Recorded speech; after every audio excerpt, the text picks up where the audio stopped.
तुकाराम जी महाराज के। ज्ञान सतरूप भगवान ने धन्य हो धन्य हो। केवली भगवंता ने धन्य हो धन्य हो। जीवा तारण जहाज ने धन्य हो धन्य हो। मोक्ष के मालिका ने धन्य हो धन्य हो। अनंत कोटि संतान धन्य हो धन्य हो। राम सभा में राम राम शरणों सतगुरु दयाल को। मुख हृदय हरि नाम। नित पथ संगत साधु की। आजीवन मुक्त सुख राम। अनभे पद प्रकाश के। दायक सतगुरु राम। अनंत कोटि जन सहाय की।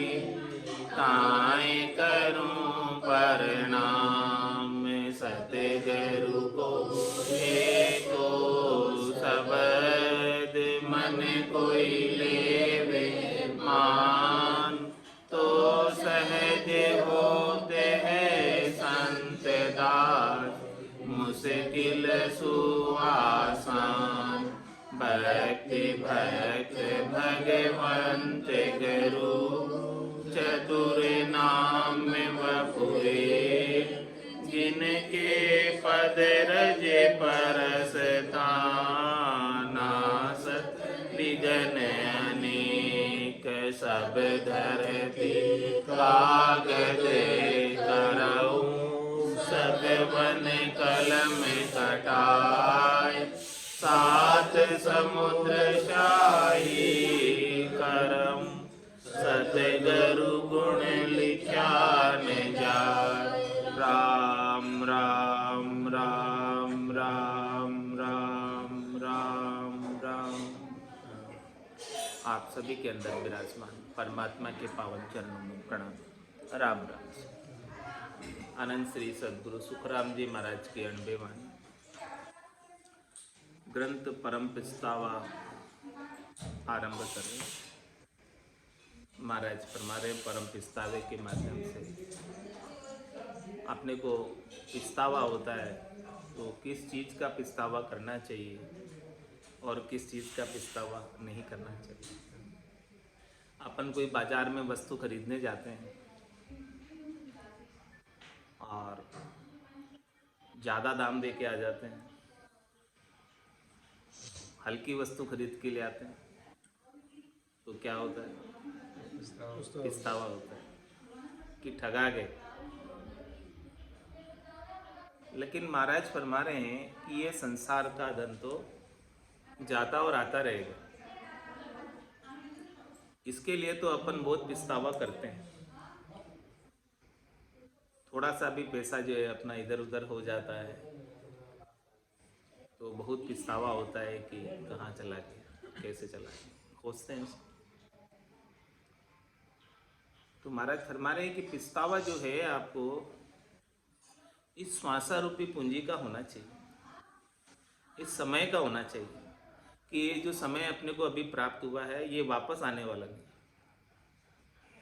ये समय जो निकल गया, एक पल जो निकल गया, वो पल कभी लौटकर वापस नहीं आता। आज की जो तारीख है, आज का जो महीना है, आज का जो दिन है, ये यूनिक है। ये वापस कभी नहीं आने वाला, लौटकर कभी नहीं आएगा। चला गया, चला गया। लेकिन अपन संसार के कार्यों के लिए तो बहुत पछतावा कर लेते हैं। आत्मा कल्याण के लिए बिल्कुल भी अपने को पछतावा नहीं कि इतना समय अपना निकल गया, इतनी श्वासा रूपी पूंजी अपनी ऐसे ही व्यर्थ में निकल गई। क्यों नहीं इसके लिए अपन पछतावा कर रहे हैं? मैं कहाँ रह गया इतने दिन? क्यों नहीं मैंने सच्ची भक्ति को धारण कर लिया? और क्यों नहीं परमात्मा पद को प्राथमिकता के आधार से प्राप्त कर लिया? इस बात का किसे कोई पछतावा है ही नहीं, क्योंकि इस बात को कोई जानते ही नहीं। जानेंगे तो पछतावा होगा कि इतने दिन में कहाँ था, क्या कर रहा था, किस लिए आया था और क्या करने लग गया। परमात्मा ने मेरे को यहाँ किसके लिए भेजा था, किस उद्देश्य से भेजा था, किस उद्देश्य से मुझे ये मिल्खा दे प्रदान की थी और मैं क्या करने लग गया। भक्ति बिसारी राम की मानव देहि पाए, पिसता से सुखी राम कहे 184 माय। जन्म जन्म पिछताव तो मानव देह के काज, राम सिमिर सुखी राम कहे यो अवसर है आज। 184 भटक कर नरतन पायो नीठ, सुखी राम राम सिमरे नहीं तो पशुआ पंखी कीट। ये मानव देही प्राप्त करके राम जी की सच्ची भक्ति को विसार ली। अब पहले तो राम जी को समझ लेना आवश्यक है कि राम जी कौन है।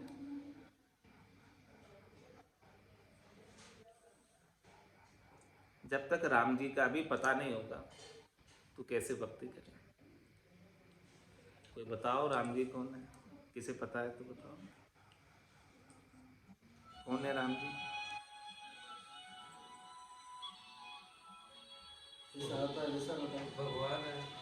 भगवान है, मर्यादा पुरुषोत्तम राम है और भगवान विष्णु है। और क्या राम जी के बारे में और कोई बताओ। कोई कितना जानता है राम जी के बारे में उतना बताओ। जो जितना जानता है उतना बताओ, कोई बात नहीं। हाँ, दशरथ पुत्र राम और अयोध्या के राजा राम। और कौन कितना जानता है राम के बारे में। राम के बारे में जो जितना जानता बताओ। परम पिता राम। ओके, ये नया कॉन्सेप्ट बताया। हाँ नहीं सही है। सियावर राम और सीता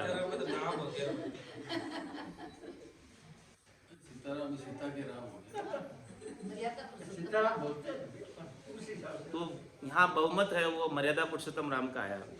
सही है, बहुमत वो आया लगभग 90% मर्यादा पुरुषोत्तम राम कह रहे हैं। तो अब अपन राम जी के ऊपर कॉन्सेप्ट थोड़ा क्लियर कर ले में, तभी जाके सही भक्ति हो पाएगी। खाना बाद में बनाना, पहले खा जाओ सब। हाँ, खाना नहीं, बाद में खा लेना।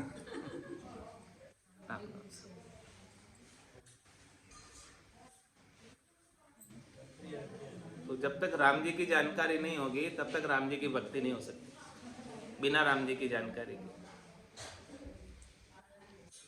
एक राम दशरथ गर डोले, एक राम गट गट में बोले, एक राम का सकल पसारा, और एक राम है सबसु न्यारा। 3 राम है लोक व्यवहार, चौथे राम का करो विचार। 4 राम बताए। वो राम तो एक ही है लेकिन उसके 4 विभाग है, 4 डिपार्टमेंट है। राम जी कोई 2 नहीं है, राम जी एक ही होते हैं, लेकिन उन्होंने अपने विभाग अलग अलग बना रखे। तो जिसको जैसा जैसा काम करवाना है उस विभाग में चले जाओ, काम हो जाएगा। ऐसा ही है ना। सरकार तो एक ही है लेकिन सरकार के विभाग अलग अलग है। किसको वित्त का काम है तो वित्त मंत्रालय में जाओ, हाँ, गृह से रिलेटेड काम है गृह मंत्रालय में जाओ। जैसा जैसा काम है वैसा वैसा डिपार्टमेंट में जाना पड़ेगा। ऐसा ही है ना। तो राम तो एक ही है, राम कोई 2 नहीं है, 2 हो ही नहीं सकता, वो सत है। ऐसे राम जी 2 नहीं हो सकते हैं, उनकी सत्ता एक ही है। राम जी की सिवाय दूसरे और किसी की सत्ता है ही नहीं। प्राणी मात्र के अंदर भी वही राम है, दशरथ नंदन भगवान श्री राम में भी वही राम है, उनके अंदर भी राम है, और अपने अंदर भी वही राम है जो आत्म चैतन्य के रूप में। लेकिन वो सबके अंदर होता हुए भी सबसे निर्लिप्त है, सबसे अलग है, सबके अंदर होते हुए भी साक्षी भाव में, दृष्टा भाव में सब कुछ देख रहा है, सब कुछ सुन रहा है, लेकिन कहता किसी को कुछ नहीं। सब कुछ करता कार्यता वही है, सबको प्रेरणा भी वही देता है, सबको साधन सामग्री भी वही देता है, लेकिन सबसे न्यारा है, निर्लिप्त है। ऐसे राम जी जो निर्लिप्त है वो अजोनी है, अजन्मे है, निरंजन है और निराकार है। उनका अपना कोई आकार नहीं है, उनका अपना कोई देश नहीं है, उनका अपना कोई गांव नहीं है, उनकी अपनी कोई जन्मभूमि नहीं है, उनके अपने कोई माता नहीं है, उनके अपने कोई पिता नहीं है। और वेदों ने भी ऐसे राम जी को नेति नेति करके गाया कि ऐसे भी नहीं है, ऐसे भी नहीं है, ऐसे भी नहीं है, ऐसे भी नहीं है, फिर लास्ट में बचे वो राम जी। कुछ कॉन्सेप्ट क्लियर हुआ है? नहीं हुआ? एक राम दशरथ घर डोले, वो तो दशरथ नंदन भगवान श्री राम, मर्यादा पुरुषोत्तम राम, सीता के राम वो हो गए। और एक राम गटगट में बोले, दूसरे राम जी जो गटगट में बोल रहे हैं, मेरे अंदर बोलने वाला कौन है? मैं नहीं बोल रहा, राम जी बोल रहे। और वो राम निकल गया तो जय सिया राम हो जाए। जो आत्म चेतन है वो गटगट में बोलने वाला राम, वो दूसरा राम है। और तीसरा राम कौन है? एक राम का सकल पसार, जितना भी दृश्य जगत दिख रहा है अपने, ये त्रिलोकी दिख रही है, ब्रह्मांड दिख रहा है, ये आकाश गंगाएं दिख रही है, निहारिकाएं दिख रही है, कितने ग्रह नक्षत्र दिख रहे हैं, ये सारा पसारा किनका है? सृष्टिकर्ता परमात्मा राम जी, जो सृष्टि को करने कराने वाले। और चौथे राम जी है वो इन सबसे निर्लिप्त अकर्ता परमात्मा, अकर्ता, जो कुछ करते नहीं है, कराते नहीं। तो यदि अपने को मोक्ष प्राप्त करना है तो करने और कराने से ऊपर उठना है। जब तक करने और कराने के संग लगे रहेंगे तब तक तो जन्म और मरण आरंभ रहेगा, क्योंकि करने के लिए, कुछ भी करने के लिए जन्म तो धरना पड़ेगा। आत्मा अकेली कुछ नहीं कर सकती, उसको शरीर का संयोग लेना होता है, बिना शरीर के संग के कुछ नहीं कर सकती। तो जब तक तीसरे राम जी के साथ है, तीन राम है लोक व्यवहार। पहले राम तो दशरथ नंदन मर्यादा पुरुषोत्तम सीता के पति राम हो गए, दूसरे राम जी जो आत्म चेतन हो गए, तीसरे राम जी जो जिसका पूरा सकल पसारा है, संसार पूरा जिन्होंने रचा है, और उनकी कल्पना मात्र से संसार रच गया, और एक कल्पना में वो सारा संसार का लय भी कर देते हैं वापस। महाप्रलय में सृष्टि की रचना करने में उनको कितना समय लगता है, उनकी सामर्थ्य देखो। इस सृष्टि की रचना करने में एक पल लगता है, और एक पल में महाप्रलय भी कर देते हैं। लीला पसार लेते हैं और लीला को समेट भी लेते हैं।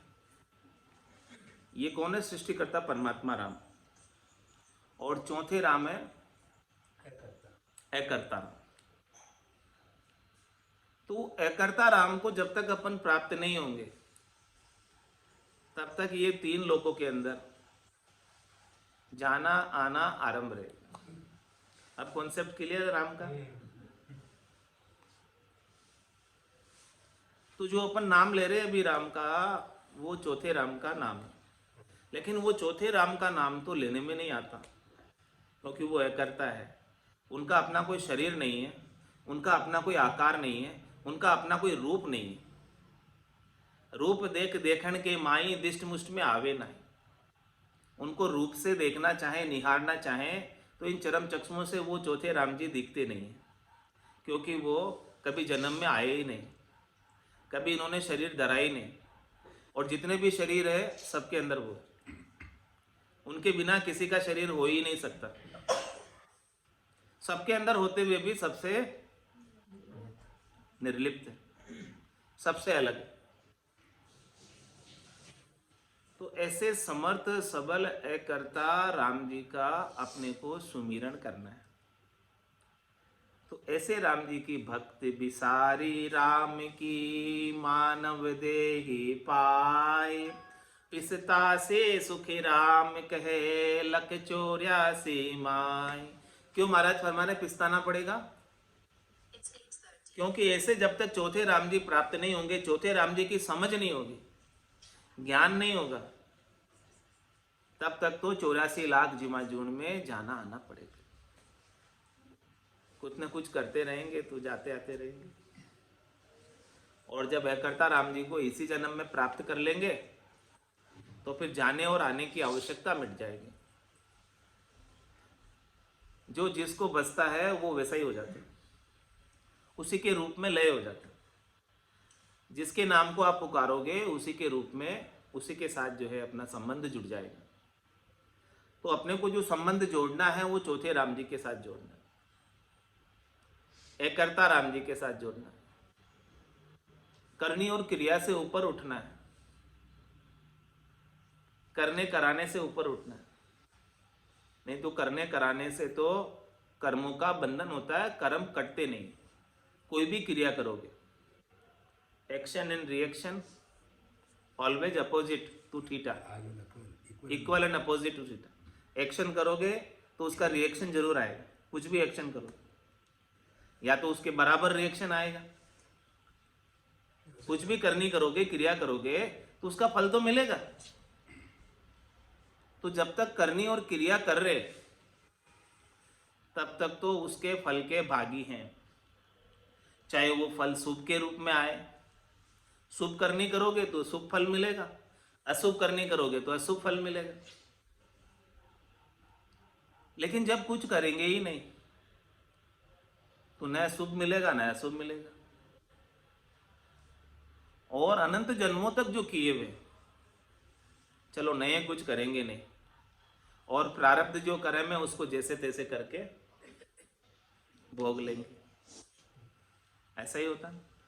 लेकिन जो संचित कर्म है अपने अनंत जन्मों के, वो कैसे कटेंगे? वो तो इस जन्म में भोगने के लिए अलॉट ही नहीं हुए।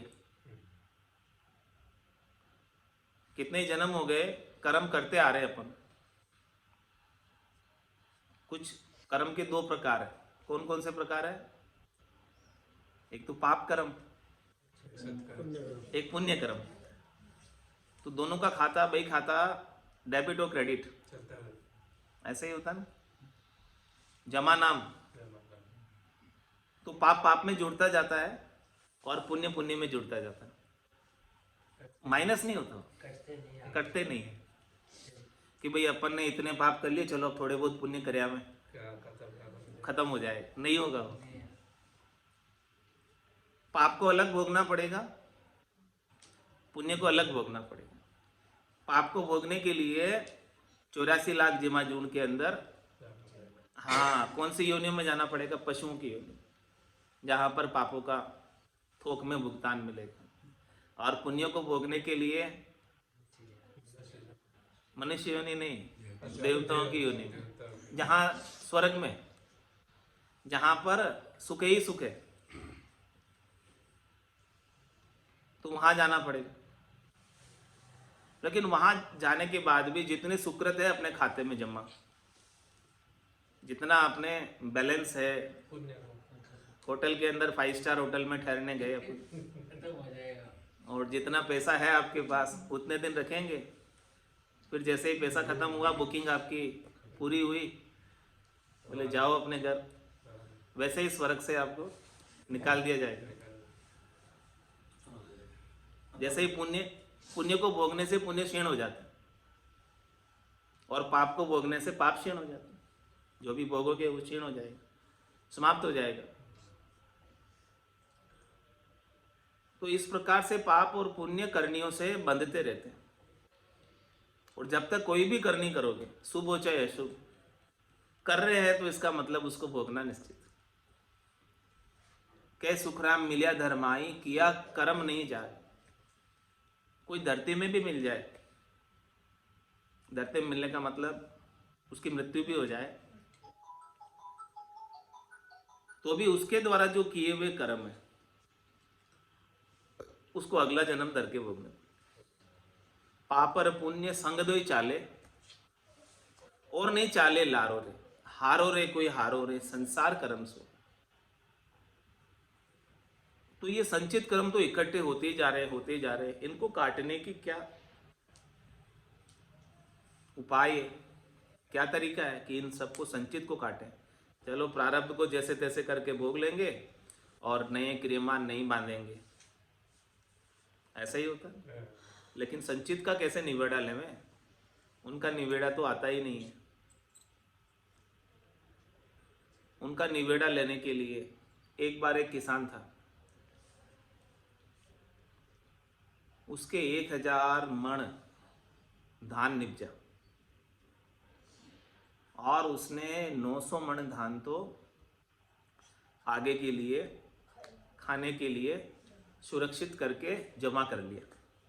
और आज के ज़माने में तो अच्छी भंडारण व्यवस्था होती है, सीमेंट के पक्के गोडाउन होते हैं, लेकिन पीछे के ज़माने में उसको भंडारण के लिए ज़मीन में खड्डा खोद के और ऊपर उसको गोबर की वगैरह पैकिंग लगा के पैक कर देते थे, वैसे वो भंडारण करते पीछे के ज़माने में। तो 900 मण अनाज जो है वहाँ ज़मीन के अंदर गाड़ दी और 100 मण अनाज को खाने के लिए और बीज बोने के लिए रखा।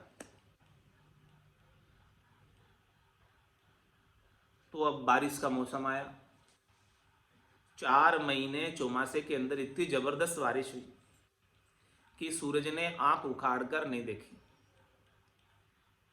यानी बादल फटे ही नहीं, दिन रात मूसलाधार बारिश होती रही 4 महीने। तो जो जमीन में गड़ा हुआ था 900 मण वो सब गड़ गया और 100 मण था वो खा पी के खत्म किया। और खेत के अंदर पानी भर गया, बाई नहीं आया, तो बोने का अवसर ही नहीं मिला। तो उसके तो सारा सब कुछ नक्की चक्की हो गया, खत्म हो गया, जीरो हो गया। तो 900 मण तो क्या है, 90% क्या है, अपने संचित कर्म, और 10% यानी 100 मण वो क्या है, प्रारब्ध कर्म और क्रियमान कर्म। तो ज्यादा हिस्सा किसका है, संचित कर्मों। अभी जो प्रारब्ध अपने को सुख दुख के रूप में भोगने को मिलते हैं वो तो थोड़े से हैं, लेकिन अपन उसमें ही बहुत दुखी हो जाते हैं, प्रारब्ध को भोगने में भी।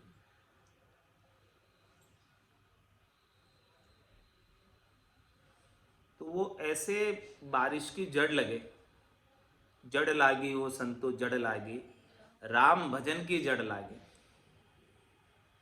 राम भजन की जड़ लग जाए, श्वास और उच्छ्वास में रसना और कागल्य के साथ रकार और मकार का उच्चारण निरंतर रूप से होने लगे, और इस उच्चारण को करते करते करते करते मुंह में मिठास आने लगे।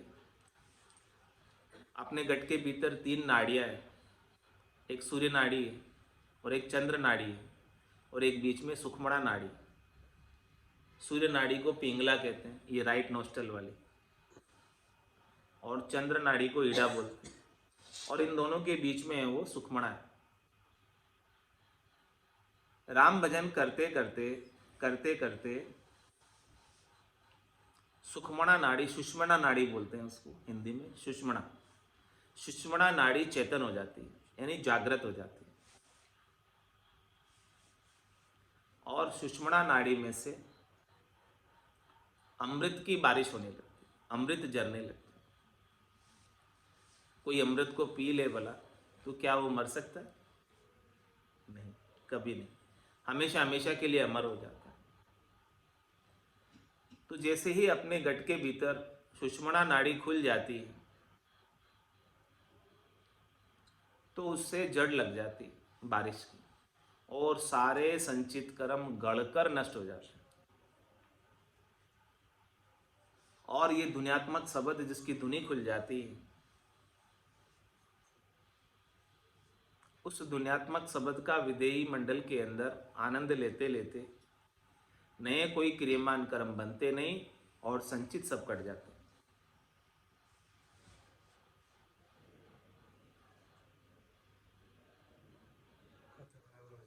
खाता बराबर हो जाता है,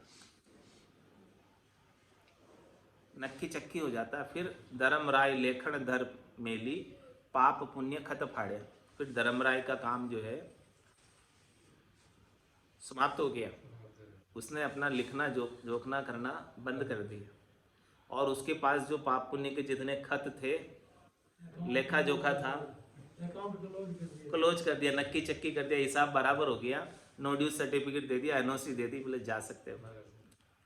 जब तक धर्मराज एनओसी नहीं दे, नो ड्यूज सर्टिफिकेट नहीं दे, तब तक इस त्रिलोकी से नहीं जा सकते। तो जब तक ऐसे भजन की जड़ने लगे कि सुषुम्ना नाड़ी चेतन नहीं होगी घट के भीतर, तब तक आनंद नहीं आएगा। और आनंद नहीं आएगा तो वहां कर्म कटेंगे नहीं, कर्म कटेंगे नहीं तो वहां जा नहीं सकते। तो ऐसी भक्ति को भूल गए, विसार दिया, करनी और क्रियाओं में लग गए, हद के व्यवहारों में लग गए, शरीर संसार के सुखों में लग गए और ऐसे सच्चे राम जी को, चौथे राम जी को, एकर्ता राम जी को भूल गए। भक्ति विसारी राम की मानव देही पाई, पिसतासी सुखी राम कहे लख 84 माई। 84 लाख जिमा जोन में फिर से कितना कष्ट भोगना पड़ेगा जिसकी हद नहीं। जन्म जन्म पिछताव तो मानव देह के काज, राम सिमिर सुखी राम कहे यो अवसर है आज। दूसरी योनियों में था, दूसरे जन्मों में था, दूसरी देही प्राप्त थी, तब पछतावा करता था कि कब मुझे मिल्खादय मिले और कब मैं राम जी के नाम का सुमरण करूं और परम पद को प्राप्त हो जाऊं। लेकिन उस समय तो कर नहीं सकता था, लेकिन अभी तो अवसर है, अभी तो कर सकता है। तो अभी करके काम अपना पटा लो, देर नहीं करो। लख 84 भटक कर नरतन पायो नीठ, सुखी राम राम सिमरे नहीं तो पशुआ पंखी कीट। बड़ी मुश्किल से तो ये नर्तन मिला है, 84 लाख जीवाजून भुगत कर आए हैं और अब मिला है। तो अब भी राम जी के नाम का सुमरण नहीं करेंगे तो किसके समान हो गए? बस केवल सींग और पूंछ नहीं है, बाकी पशु। पशु खाता है, पीता है, सोता है, उतना ही काम यदि अपन करते हैं, खाने पीने और सोने का, तो मनुष्य बनने का क्या लाभ प्राप्त किया? पशु के तुल्य ही जिंदगी बिता रहे, खाने पीने और सोने में। सारे सुखों का भोग जो मनुष्य करता है वो पशु भी करते हैं। विषय सुख जितने मनुष्य के हैं उतने ही विषय सुख पशुओं के, कोई अलग नहीं। वैसे ही सुख जो पशु भोगता है वही अपन भोगते हैं। तो पशु से ईद का काम क्या किया, अधिक क्या किया? मृत्युलोक में मानवी, देवलोक में देव, सुखिया सब पिसतावसी, भूला हर की सेव। इस मृत्युलोक में मानवों को और देवलोक में देवों को, जिसने भी हरि की सेवा को भूला है, हरि के नाम के सुमरण को भूला है, सबको पिसताना पड़ेगा। 84 बंस तो नर देही, भक्ति काज पिछतायो, हल होशियार करो नर सिमरण, यो अवसर अब आयो। आज के समान ये अवसर वापस आने वाला नहीं है। अभी गोल्डन चांस है, बहुत अच्छा समय है, ऐसा समय फिर से मिलने वाला नहीं। परमात्मा ने कृपा करके अपने को विशेष मिनखादे प्रदान की है, संतों का सद्गुरु का ज्ञान अपने को बख्शिश किया है। और फिर भी यदि राम जी के नाम का अपन सुमरण नहीं करें तो महाराज फरमा रहे हैं कि फिर ये मानव तन अवतार धारण करना व्यर्थ चला जाए। भटकत भटकत नीठ मिल्यो है मानव तन अवतारा, सुरपत देव सकल सो बंचे, मिले न दूजी बारा। वापस नहीं मिलने वाला।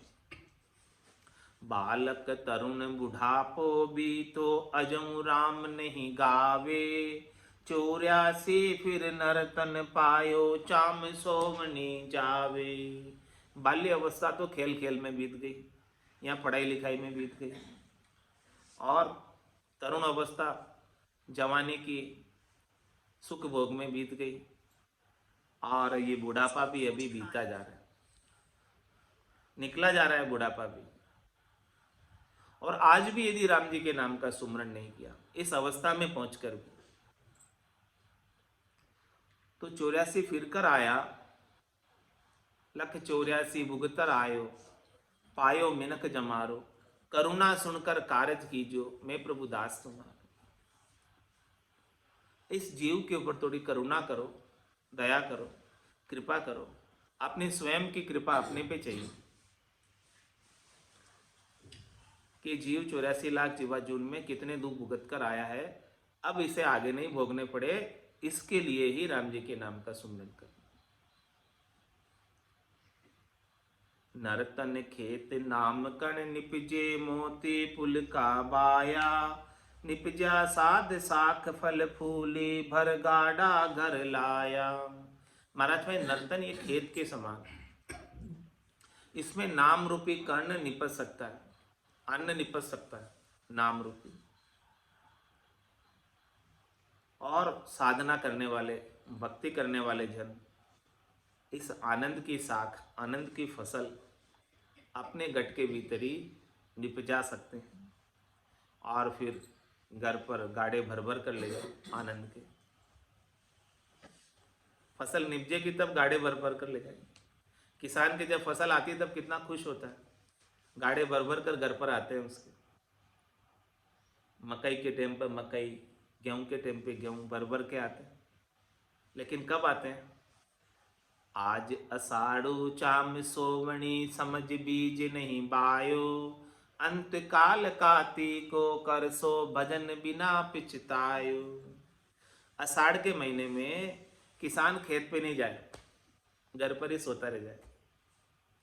जब बोवनी का समय है, आषाढ़ के महीने में जब बारिश आरंभ होती है, जुलाई अगस्त इंग्लिश महीना गिनो, हिंदी नहीं जानते होंगे, आषाढ़ का महीना। जुलाई अगस्त में जब बारिश होती है तब किसान घर पे ही सोता रह जाए, खेत पे जाए ही नहीं, तो कार्तिक के महीने में क्या आएगी? कार्तिक यानी दीपावली के टाइम, दीपावली के टाइम फसल आती है कार्तिक में। यदि वो खेत पे नहीं जाए आषाढ़ के महीने में तो कार्तिक पर कुछ फसल नहीं आएगी। तो आज अषाढ़ो चाम सोवणी, समझ बीज नहीं बायो। महाराज माने अभी आज आषाढ़ का महीना है, मनुष्य देह प्राप्त हुई है तो समझो आपके लिए आषाढ़ का महीना है। 84 लाख जीवा जून में बड़ी मुश्किल से मिली आषाढ़ का महीना, एक बार आता है 12 महीने में। ऐसे ये 43 लाख 20 हजार वर्षों के अंदर एक बार टर्न आया है मनुष्य बनने का। तो आज अषाढ़ो चाम सोवणी, समझ बीज नहीं बायो। अभी सुनहरा अवसर है, गोल्डन चांस है, और इस गोल्डन चांस को, सुनहरे अवसर को समझा नहीं। इस मनुष्य शरीर को ऐसे ही दूसरे कामों में गंवा दिया। तो समझ बीज नहीं बायो, भक्ति का बीज तो नहीं बाया, राम जी के नाम का अंकुर इसमें नहीं लगाया। तो अंत काल कार्तिको कर सो, भजन बिना पिछतायो। जिस प्रकार से किसान खेत में नहीं जाने की वजह से, आषाढ़ के महीने में बोवनी नहीं करने की वजह से कार्तिक में फसल नहीं आएगी, तो उसे 12 महीने क्या खाएगा? 12 महीने की अवस्था उसके एक ही बार में होती है। इसी प्रकार से महाराज में ये नर्तन है, इसका जो कमाई करेंगे वो सभी योनियों के अंदर काम आते हैं। यहाँ आकर जैसे जैसे कमाई करेंगे, शुभ कर्म करेंगे तो देवताओं की योनि के अंदर सुख भोगेंगे, अशुभ करेंगे तो पशु की योनि में। और यहाँ आकर कोई केवल्य की भक्ति कर ले राम जी के नाम की, चौथे राम की, शुभ कर्म कर स्वर्गा जावे, अशुभ किया 84। कह सुखराम भक्ति कर केवल, परम धाम जन जासे। तो परम धाम की प्राप्ति हो जाएगी, निजगर की प्राप्ति हो जाएगी, जहां जाने के बाद आने की रीत नहीं। जहां जी फट्या जल थहा न आवे, आब फट्या नहीं थूणा। अंत काल ऐसी विधि बरते, से नर भक्ति बिहूणा। कोई जल के जहाज में यात्रा कर रहे हो, समुद्र के अंदर, टाइटैनिक में क्या हुआ था पता ही है सब। फट गया था, उसमें सुराग हो गया था कुछ। तो जल कितना था वहां पर, कोई बच सका उसमें से? जहां जी फट्या जल था न आवे, कोई नहीं बच पाता। आप फट्या नहीं थूना, बादल फट जाए ऊपर से। केदारनाथ में फटे थे 2013 में जुलाई में। कोई रोक सका, थूनी लगा सका, कोई बच सका? जितने भी थे उधर सबको जाना पड़ा। मैं 7 दिन पहले आ गया था नीचे वहां से, वो भी सत्संग था इसलिए वही था। 1 हफ्ते पहले नीचे उतरा था। सत्संग का प्रोग्राम था। तो जहां जी फट्या जल था न आवे, आप फट्या नहीं थूणा। बादल फट जाए तो उसकी थूणी नहीं लगती, कोई रोक नहीं सकता उसको। अंत काल ऐसी विधि बरते, से नर भक्ति बिहूणा। अंत काल के अंदर ऐसी विधि होती भक्ति के बिना। अंत समय में जब जम के दूत लेने आ जाते हैं, तब फिर कुछ नहीं कर सकता।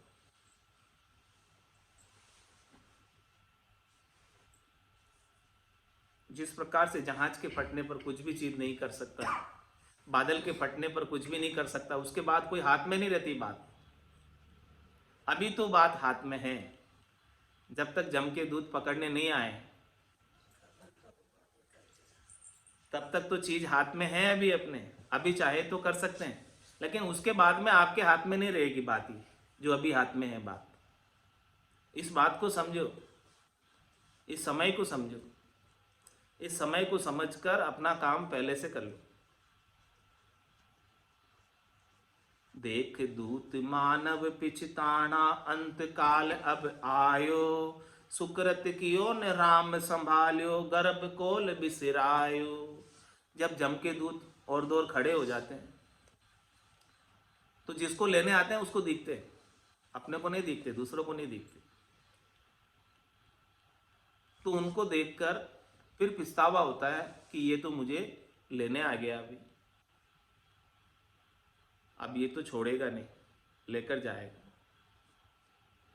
देख दूत मानव पिछताना, अंत काल अब आयो। अब मेरा अंतिम समय आ गया, लेकर जाएगा ये। सुकृत कियो ने राम संभार्यो, गर्भ कोल बिसरायो।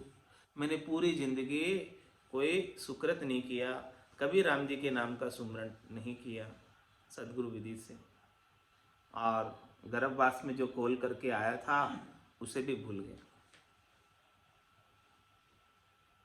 ये जीव गर्भवास में बहुत दुखी होता है।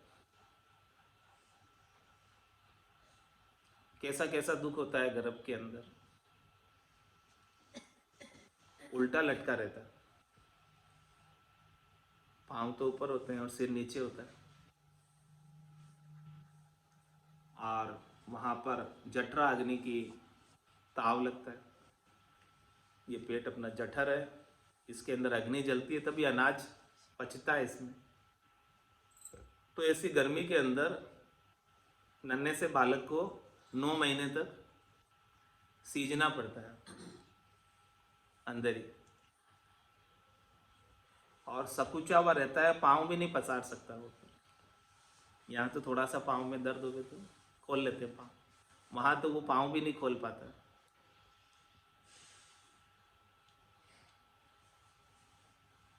और यहाँ थोड़ी सी गर्मी लगने लगे तो ऐसे चालू कर लेते हैं, पंखा चला ले, लेकिन वहाँ पे कौन सा पंखा है, कौन सी एसी है। तो वहाँ बड़े 9 महीने तकलीफ में निकलते हैं जीव के। तो गर्भवास में जीव कॉल करता है परमात्मा को, पुकार करता है, अरदास करता है कि मुझे यहाँ से बाहर निकालो, ये बहुत मुश्किल जगह है, मुझे यहाँ नहीं रहना। और वहाँ पर वचन देकर आता है परमात्मा को, गर्भ कोल काठा किया, जीव दान दे मुझ, 8 पोर 64 घड़ी साईं सुमरु तुझ। हे साईं परमात्मा राम जी, मैं आपका ही सुमरन करूँगा। कितने समय करूँगा? 8 प्रहर और 64 घड़ी। ये पुराने ज़माने की घड़ी है। आज नए ज़माने की घड़ी तो 24 घंटे की होती है। हाँ, पुराने ज़माने के अंदर 8 प्रहर होते थे और उसके अंदर 64 घड़ियाँ होती थी। 3-3 घंटे का लगभग एक प्रहर, वही 24 घंटे हो गए। तो 24 ही घंटे जो है मैं आपका सुमरन करूँगा। मुझे यहाँ से बाहर निकाल दो, यहाँ नहीं रहना। मुझे कोई दूसरे कष्ट दे दो, लेकिन ये कष्ट बड़ा भारी, ये तकलीफ बड़ी भारी, ये दुख बहुत भारी। तो ऐसा गर्भ में कॉल करके भी आया था तू हरि के नाम के सुमरन का, लेकिन वो कॉल वचन भूल गया। माया की जैसे हवा लगी, संसार की जैसे हवा लगी, और परमात्मा को तो भूल गया। गर्भ में तो बहुत याद करता था उस समय, लेकिन बाहर आते ही भूल गया। तो दुख में सुमरन सब करे, सुख में करे न कोई, जो सुख में सुमरन करे तो दुख आएगा। जब गर्भ में था तब बहुत भारी दुख था। उस समय तो तू याद करता था परमात्मा को, राम जी को याद करता था कि मुझे ये दुख बहुत भारी है, यहाँ से मुझे बाहर निकाल। लेकिन जैसे ही सुख हुआ, ये शरीर मिल गया और माया के संग लग गया, संसार के संग लग गया, इतना रच पच गया संसार में कि राम जी को तो भूल ही गया, याद करने का समय ही नहीं। तो अभी सुख मिला हुआ है, इस सुख में राम जी के नाम का सुमरन कर लो, तो फिर वापस गर्भवास का दुख देखने के लिए नहीं जाना पड़ेगा। तो देख दूत मानव पिछताना, अंत काल अब आयो, सुकृत कियो ने राम संभार्यो, गर्भ कोल बिसरायो। धर्म राय जब लेखो मांगे, किया कोल चितारे, लीला पाँव करे मुकारो, सिर पर मुदगर मारे। हंस हंस किया न छूटे, रोया किया कबाड़ा हाथा, घड़ी घड़ी दम दम का लेखा, चित्रगुप्त का खाता। वो चित्रगुप्त है, गुप्त रूप से चित्र खींचता रहता है। सीसीटीवी कैमरा नहीं होता, लिखा रहता है आजकल तो कि आप सीसीटीवी कैमरे की नज़र में हैं। हाँ, ऐसे ही वो चित्रगुप्त क्या करता है, उसके पास भी बहुत बड़ा सीसीटीवी कैमरा। वो गुप्त रूप से सबके चित्र लेता रहता है। उसके पास एक एक जीव का, एक एक श्वास का, एक एक दम का, एक एक मिनट का, एक एक पल का लेखा जोखा, कि इस पल में, इस मिनट में उसने क्या किया था। जब वो हिसाब किताब करता है तो वापस रिप्ले करके बताता है। ऐसे ही नहीं करता हिसाब किताब, प्रमाण के साथ करता कि देखो आपने ऐसा किया है, अब वापस इसके लिए ऐसा भुगतो।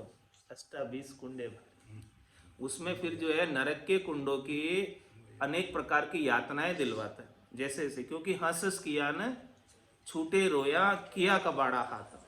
अपन ने हंस हंस कर लिए चतुराई में, होशियारी में, कि कोई देख नहीं रहा है, मैं ठग लेता हूँ इसको, वो समझता नहीं है, मैं इसको ठग लेता हूँ। इस प्रकार से हंस हंस किया न छूटे रोया। फिर बाद में उसके सामने कितने रो, कितने गिड़गिड़ाओ, लेकिन वो छोड़ने वाला नहीं।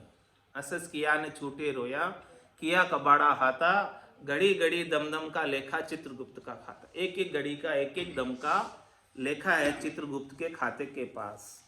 महाराज फरमा रहे हैं वो चित्रगुप्त जो है वहाँ पर नरक में किस किस प्रकार के दुख देता है। एक बार नरक में घूम के आ जाओ मैं अपन, ताकि अपने को अपनी आंखें खुल जाए। बस क्या ले घुमा के ला रहा हूँ नरक में, वास्तव में नहीं, खाली ऐसे ही घुमा के ला। देखना है कौन इंटरेस्टेड है नरक घूमने में। अभी तो सारे ही। तो थोड़ा सा नरक की यात्रा करके आ जाते हैं, कैसा नरक का दुख है। चलो फटाफट घूम लेते हैं, समय कम रह गया। कहूँ अब नरक का बहु भेद, तामे जीव पावे खेद। 28 कुंड है भारी, झूले अधम नर नारी। अब मैं नरक का भेद बता रहा हूँ, जिसके अंदर जीव किस किस प्रकार के दुख पाता है नरक में। थोक में जो दुख है वो भुगताने के लिए नरक है, थोक में सुख है वो भुगताने के लिए स्वर्ग है, और थोड़े थोड़े दुख और थोड़े थोड़े सुख भुगताने के लिए मृत्युलोक है। ऐसा ही है। और नरक में दुख भोगने के लिए अलग से देह मिलती है। ये देह तो यहीं रह जाती है, स्थूल देह को तो यहीं जला दिया जाता है। जो सूक्ष्म देह होती है, आत्मा होती है, उसके साथ में एक देह नरक में दुख भोगने के लिए मिलती है। उस देह के संग नरक के दुख भुगताए जाते हैं। तो अब वो नरक के भेद बता रहे हैं कि कैसा कैसा दुख है वहां पर। 28 कुंड है भारी, झूले अदम नर। 28 वहां पर कुंड है नरक के, 28 कुंड है नरक कुंड। तो अब कैसा कैसा दुख है वहां का। थांबा सार का ताता, तिनसु भरावे बाथा। रयो थू नारिसो लिपटाए, सो अम्ब थम्ब भेट्यो आए। कारण भी बता रहे कि किस कारण से तेरे को दुख भोगना है वहां पर। थांबा सार का ताता, सार किसे कहते हैं, धातु।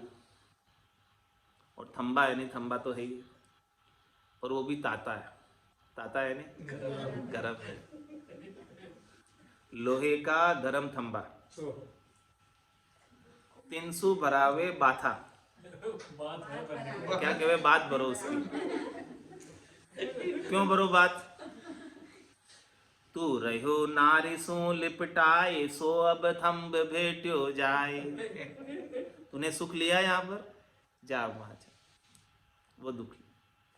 सरिता रुधिर की बहुधार, तामे बहे जीव अपार। यहाँ सरिता जल की बहती है नदी, वहां रुधिर की सरिता है, और उस रुधिर की सरिता में अपार जीव बहते हैं। कांटा सार का सूला, ता पर चाल रे भूला। वहां पर कांटे हैं, सूल है, किले हैं, उसके ऊपर चलाया जाता है। क्यों चलाया जाता है। हरि की रहा नाही चालियो, गुरु का शब्द को पालियो। हरि के मार्ग पर नहीं गया, राम जी के नाम का सुमरण नहीं किया, मोक्ष के मार्ग में नहीं गया, इसीलिए तुझे वहां जाना पड़ा। यदि तू मोक्ष का मार्ग का चयन कर लेता तो धर्मराय के एरिया से ही बाहर हो जाता, तो वो कैसे ले जाता तुम्हें, ले ही नहीं जा सकता। हरि की रहा नहीं चालियो, गुरु का शब्द को पालियो। सदगुरु ने जो शब्द दिया, उस शब्द की अवहेलना कर दी। सदगुरु ने कौन सा शब्द दिया, आप बताओ दादी जी। सदगुरु बख्शे, आगे बोलो। राम नाम तारक मंत्र, सुमरे शंकर शेष। साचा गुरु देवे यो उपदेश। निस्दिन रटे निश्चय होई प्रकाश। तो सदगुरु बख्शे राम नाम, सदगुरु ने राम नाम का बख्शिश कर दिया, दे दिया राम नाम, लेकिन रात दिन नहीं रटा उसको। तो गुरु का शब्द को पालियो, सदगुरु ने राम नाम का उपदेश दिया कि राम नाम को रटना, तुम भजन करना खूब, लेकिन वो नहीं किया। तो हरि की रहा नहीं चालियो, गुरु का शब्द को पालियो। तासू चालो कांटा माए, ये दुख मिटे कब हूँ नाए। ये दुख मिटने वाले नहीं, कांटों में चलना पड़ेगा, सूलों पर चलना पड़ेगा। स्वार्थ हेत किया पाप, तासु नरक कहे बहुताप। किस लिए पाप किए, अपने तुच्छ स्वार्थ के लिए, अपने तुच्छ शरीर के सुखों के लिए, संसार के सुखों के लिए कितने ही जीवों की आत्माओं को दुखाया, कितने कोई कष्ट दिया अपन ने अपने सुख के लिए, कि अपने को सुख मिलना चाहिए, दूसरा भले कितना ही दुखी हो, किसी का नहीं सोचा। स्वार्थ हेतु किया पाप, तासु नरक कहे बहुताप। हिंसा बहुत कीनी वीर, बदले सहे सुख दुख शरीर। बहुत हिंसा की अपने सुख के लिए, अपने स्वादों के लिए, कितने कोई मार मार के खा गया। हिंसा बहुत कीनी वीर, बदले सहे दुख शरीर। वापस शरीर में दुख सहन करना पड़ेगा। हरि की सुनी कीर्ति नाई, शीशो डुले श्रवणा माई।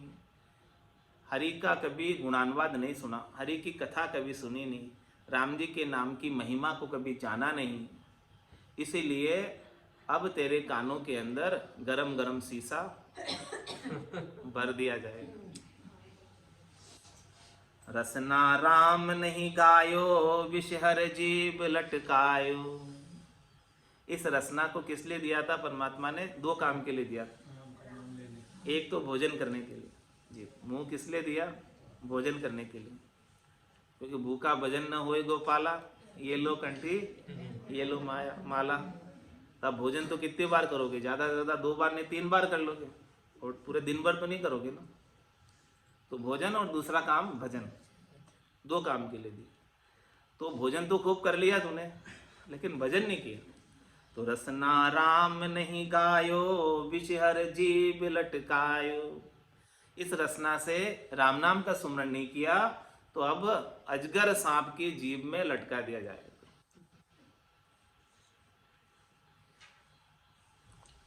हृदय ध्यान नहीं धार्यो, अंतर रोग विस्तार्यो।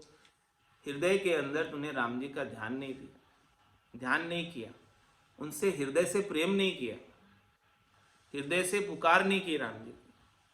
इसीलिए इस शरीर के अंदर, यानी वहाँ जो नरक की यातनाएं भोगने के लिए जो शरीर मिला है, ये शरीर तो यहीं रह गया, वो जो शरीर वहाँ अलग से मिला है उसके अंदर अनेक रोग लगा दिए जाते, जिससे वो दुखी होता रहता, मरता नहीं है, दुख भोगता है, बस तिल तिल कर जीता है। करसू कियो सुकृत नाई, गोड़ा दिया हाथा माई। तेरे को कर किस लिए दिए थे, यानी हाथ किस लिए दिए थे?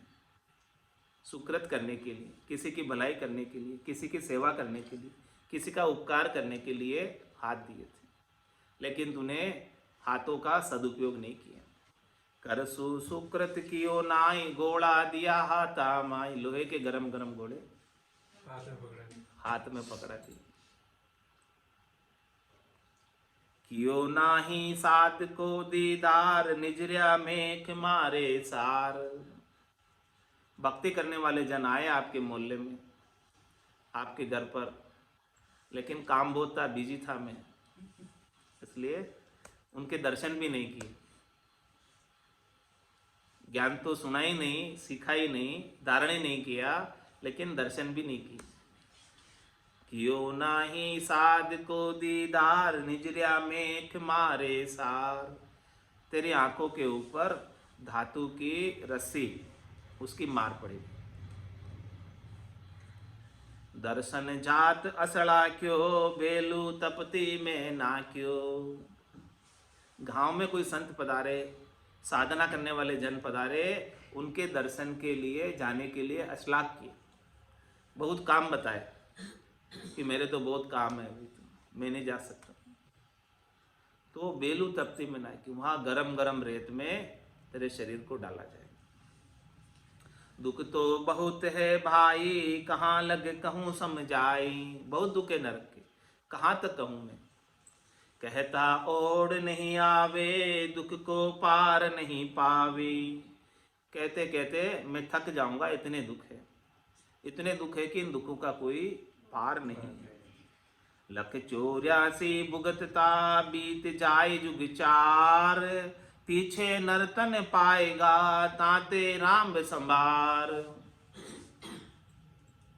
4 युग बीतेंगे, सतयुग, त्रेता, द्वापर और कलयुग। उसके बाद फिर नर्तन मिलेगा, और 4 युगों के अंदर 84 लाख जीवाजूड़ में फिर से दुख भोगने पड़ेंगे। इतना दुख तो नरक में भोग लिया, थोक में दुख तो नरक में भोग लिया, फिर उसके बाद भी छुटकारा नहीं हुआ।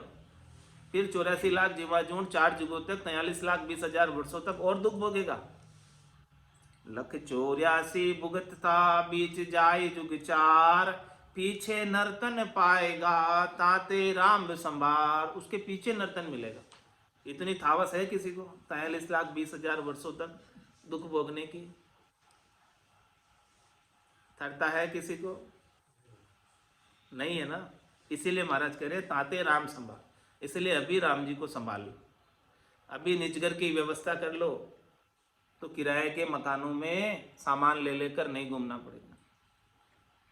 ये देह किराए की है, निज घर में तो देह नहीं। राम राम रसना रटो पालो शील संतोष, दया भाव क्षमा गहो रहो सकल निर्दोष। इस रसना से राम नाम का उच्चारण करो, शील और संतोष व्रत को धारण करो, दया का भाव रखो प्राणी मात्र के ऊपर, और क्षमा करो सबको। कोई आपका अपकार भी करता है, कोई आपका बुरा भी करता है, तो उसके साथ द्वेष मत बांधो, उसको क्षमा करो, क्योंकि द्वेष बांधोगे तो ऋण बदला रह जाएगा, और उस ऋण बदले को चुकाने के लिए वापस से शरीर धर के आ जाओ। तो क्षमा कर देने में ज्यादा लाभ है, द्वेष पालने में लाभ नहीं। दया भाव क्षमा गहो रहो सकल निर्दोष, और सबसे निर्दोष लो। जितने भी दोष है उनसे बचो। यो झूठो संसार है झूठ कुटुंब को हेत, झूठे मृग जल ध्याय के भूलियो मूड चेत। क्या फरमा रहे महाराज? ये संसार झूठा है, और ये कुटुंब का हेत भी झूठा है। क्यों है कुटुंब का हेत झूठा? क्योंकि बहुत कुटुंबी जाए अकेलो, एको ही संग नहीं चाले, सब स्वार्थ के देख सगाई, दिन बीता दुख पाले। परिवार के अंदर बहुत कुटुंबी है, बहुत स्नेही स्वजन है, बहुत रिश्तेदार नातेदार है, लेकिन जाना तो अकेले को ही पड़े। कोई भी साथ चलने को तैयार होता है क्या? या कोई भी बदले में जाने को तैयार होता है क्या?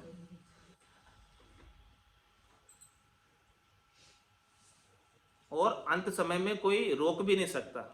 घर का पर का उबा देखे, नहीं किसी को सहारो रे, हारो रे कोई हारो रे, संसार कर्म सुहारो रे। चाहे भले घर के हो और चाहे पर के हो, चाहे भले अड़ोसी पड़ोसी हो, सब खड़े खड़े देखते रहेंगे, किसी का भी जोर नहीं चलेगा। तो झूठो यो संसार है झूठ कुटुंब को हेत। तो महाराज हमारे क्या कुटुंब से हेत नहीं करें? कुटुंब से हेत तो करना है। कैसा हेत करना है? कि अपने कर्तव्य कर्मों का निर्वाह करो, अपने से जो मन पड़े कर लो, लेकिन बदले में सुख प्राप्ति की इच्छा मत रखो अपने कुटुंब से। बंधन किस में होता है? कि अपन सुख प्राप्ति की इच्छा रखते हैं तो बंधन होता है। अपन कुटुंब के लिए, परिवार के लिए कुछ कर रहे हैं, उसमें नहीं बंधन है। बंधन ये है कि अपन उनसे सुख चाहते हैं, एक्सपेक्टेशन। अपन जितने रखेंगे ज्यादा, उतना ज्यादा दुख हो, उतना ज्यादा बंधन हो। तो आशा का त्याग करना है, सुख प्राप्ति की इच्छा का त्याग करना है। कुटुंब से, परिवार से, सभी से, कि किसी से मैं सुख नहीं चाहूं, मेरे से जो बन पड़े वो मैं कर दूं। परिवार के लिए, जिसके लिए भी, जिनका भी मेरे को सहयोगी संबंध मिला है, उनके लिए मेरे से जितना हो सके बेस्ट उतना मैं कर दूं, लेकिन बदले में कुछ नहीं चाहूं। तो बंधन, दुख लेश मात्र भी नहीं। तो यो झूठो संसार है झूठ कुटुंब को हेत, झूठे मृगजल ध्याय के भूल्यो मूड अचेत। झूठे मृगजल ध्याय, मृगजल किसे कहते? मृग तृष्णा। मृग होता है हिरन रेगिस्तान के अंदर, और रेगिस्तान की तपती हुई रेत के अंदर दूर दृष्टि करता है तो उसमें से कुछ भाप निकलती, वो पानी के जैसे नजर आती है दूर। रोड पे भी देखा होगा गर्मी में, जब कार पर ड्राइविंग कर रहे होते हैं या बस में भी जा रहे होते हैं तो बाहर देखते हैं तो दूर पानी दिखता है रोड की बजाय, जबकि वास्तव में पानी तो नहीं हो, बस केवल वो दिखाई देता है, प्रतीति मात्र होता है पानी। तो मृग हिरन रेगिस्तान के अंदर प्यासा होता है और पानी के लिए वो दूर देखता है तो वहाँ पानी दिखता है, और उस पानी को पाने के लिए दौड़ लगाता हुआ वहाँ तक जाता है। वहाँ जाता है तो पानी गायब हो जाता है, क्योंकि केवल वो तो दिख रहा था, पानी था तो नहीं। वास्तव में होता तो उसे पी लेता हूँ, लेकिन था तो नहीं, केवल दिख रहा था, आंखों का भ्रम था। फिर उससे आगे दौड़ लगाता है, आगे देखता है तो आगे पानी। ऐसे दौड़ता दौड़ता दौड़ता दौड़ता प्यासा ही मर जाता। ऐसी गति अपनी हो रही है मृग की तरह, शब्द में, रूप में, रस में, गंध में, स्पर्श में, पांचों इंद्रियों के सुखों में दौड़ लगा रहे, इसी को प्राप्त करने का उपाय कर रहे हैं। ये वास्तव में सुख तो नहीं है, लेकिन सुखों की प्रतीति होती है इनमें कि सुख मिल रहा है, और ये सुख क्षणिक सुख है, नाशवान सुख है, थोड़ी देर का सुख है, और थोड़ी देर ये दुख में परिवर्तित हो जाते हैं। और इन सुखों के लिए दौड़ लगाते लगाते, और इनसे कभी तृप्ति होती नहीं है, अंत समय तक भी तृप्ति नहीं होती, और ये ऐसे ही प्यासा ही मृग की तरह मर जाता। तो झूठो मृग जल ध्याय के भूलियो मूढ़ चेत। तो महाराज फरमा रहे हैं कि किसको भूल गए?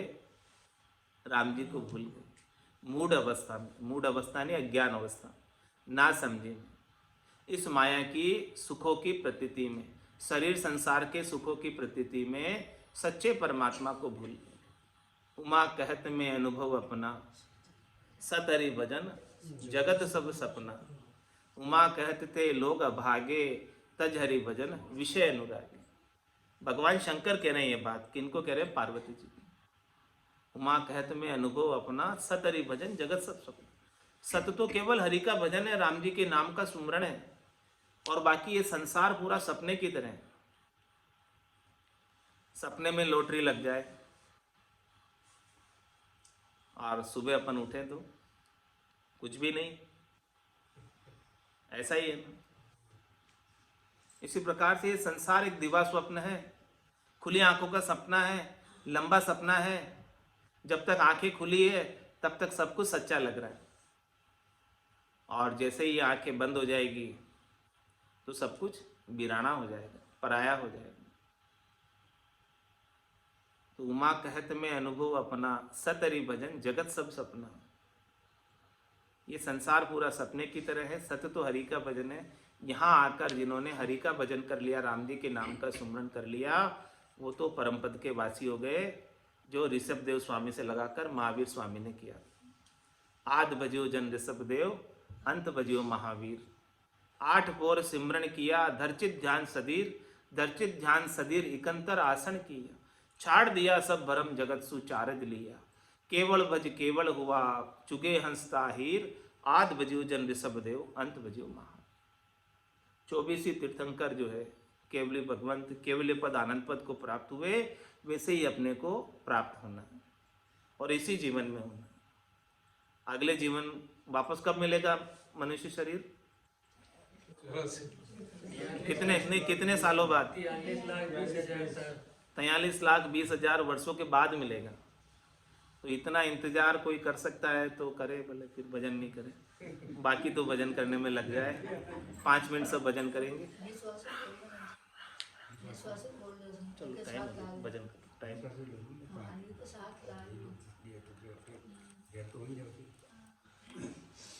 निस्वासर भज राम सने, नाम लिया निर्मल नर दे। नाम लिया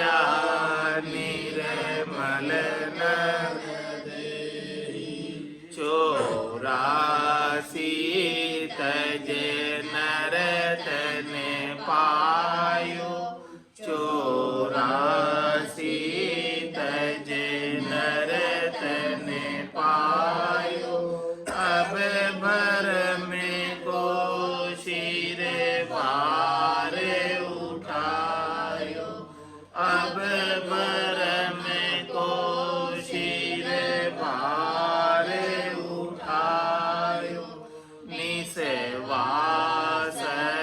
भज राम सने, नाम लिया निर्मल नर देहि, नाम लिया निर्मल नर देहि, 68 को काहू को फिरिए, 68 को काहू को फिरिए, सूरत समेत नाम में धरी, सूरत समेत नाम में धरी, निसेवासर भज राम सने, नाम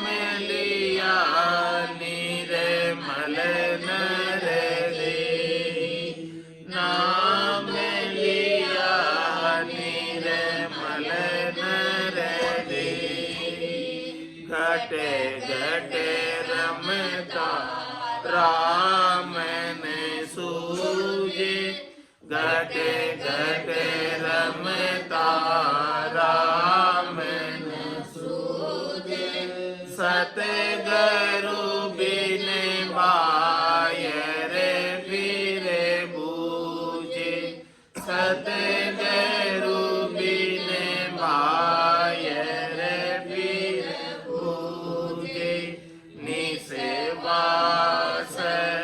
भज राम सने, नाम लिया निर्मल नर देहि, नाम लिया निर्मल नर देहि, निकट नीर की खबर जानी, निकट नीर की खबर न जानी, मृग तृष्णा में खोजे पानी, मृग तृष्णा में खोजे पानी, निसेवासर भज राम सने, नाम लिया निर्मल नर देहि, नाम लिया निर्मल नर देहि, जिने पाया जिने घटहि में पाया, जिने पाया जिने घटहि में पाया, बायर फिर फिर जन्म गमाया, बायर फिर फिर जन्म गमाया, निसेवासर भज राम सने, नाम लिया निर्मल नर देहि, नाम लिया निर्मल नर देहि, राम चरण मोहि इचरज आवे, राम चरण मोहि इचरज आवे, पूरब वस्तु बिछम को दावे, पूरब वस्तु बिछम को दावे, निसेवासर भज राम सने, नाम लिया निर्मल नर देहि, नाम लिया निर्मल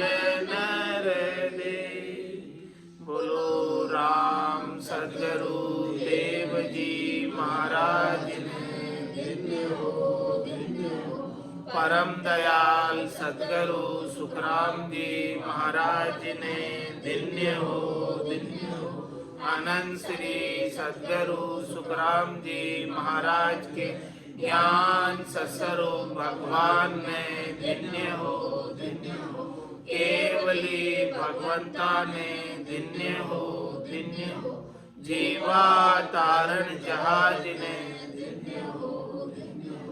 मोक्ष के मालिका ने दिन्य हो अनंत कोटि संताने दिन्य हो राम सभा में राम राम अब 10 मिनट सब सुमरन करेंगे। देख ले एक बार जो भी नए हैं और फिर उसी हिसाब से नॉन स्टॉप करना है। आती हुई श्वास में और जाती हुई श्वास में कंटिन्यूस राम नाम का सुमरन करना।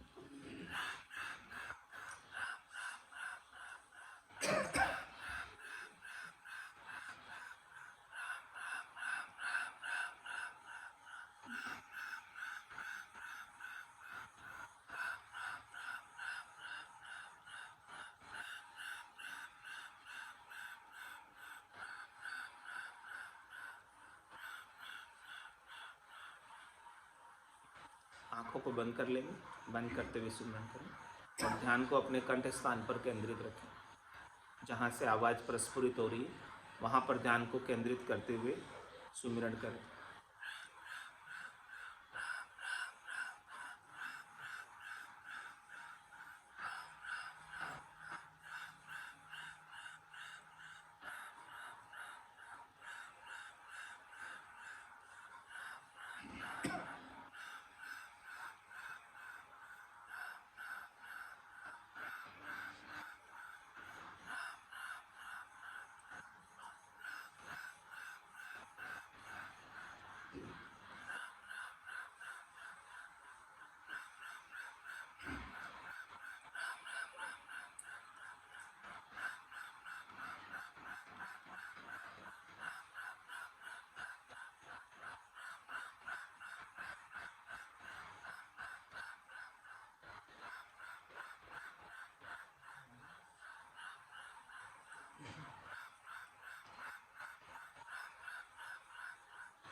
अब अपने ध्यान को हृदय स्थान पर केंद्रित करते हुए सुमरन करते रहेंगे।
अनुभव करें पूरे शरीर के अंदर वाइब्रेशन हो रहा है, सारी रोमावलियाँ खड़ी हो जा रही है।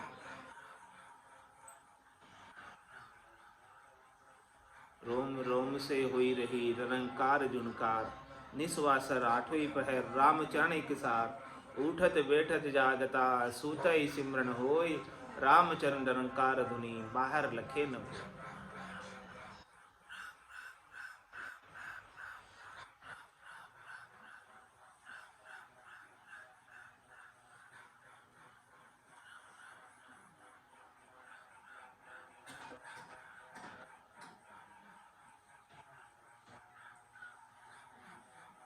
अब अपने ध्यान को नाभि स्थान पर केंद्रित करेंगे, जो नाभि अपना सेंटर पॉइंट है। यहाँ पर ध्यान को केंद्रित करते हुए सुमरन करते रहेंगे।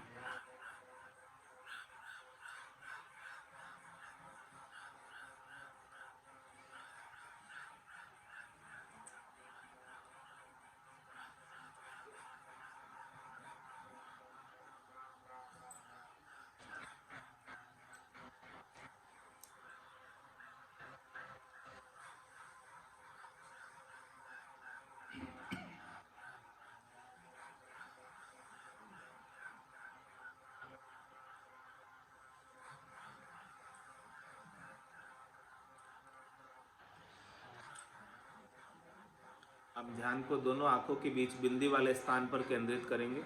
यहाँ पर प्रकाश बिंदु का अनुभव करेंगे, प्रकाश बिंदु को देखेंगे आंख बंद आंखों से।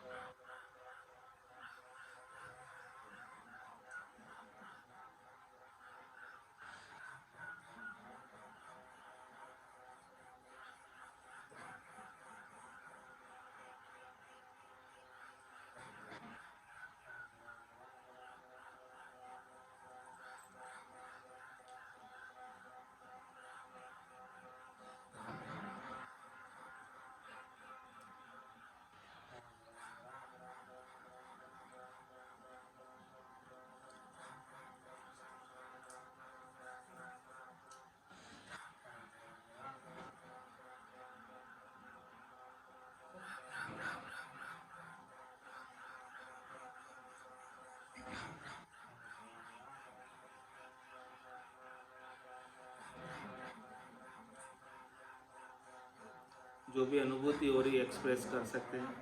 हंसना आ रहा है हंस सकते हैं, रोना आ रहा है रो सकते हैं,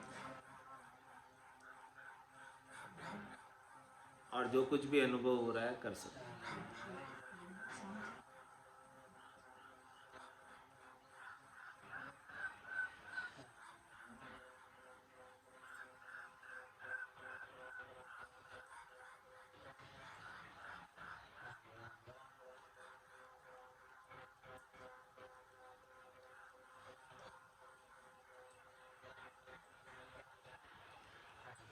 अब आंखें खोलेंगे, ध्यान को वापस शरीर पर लाएंगे। राम राम से कैसा अनुभव हुआ?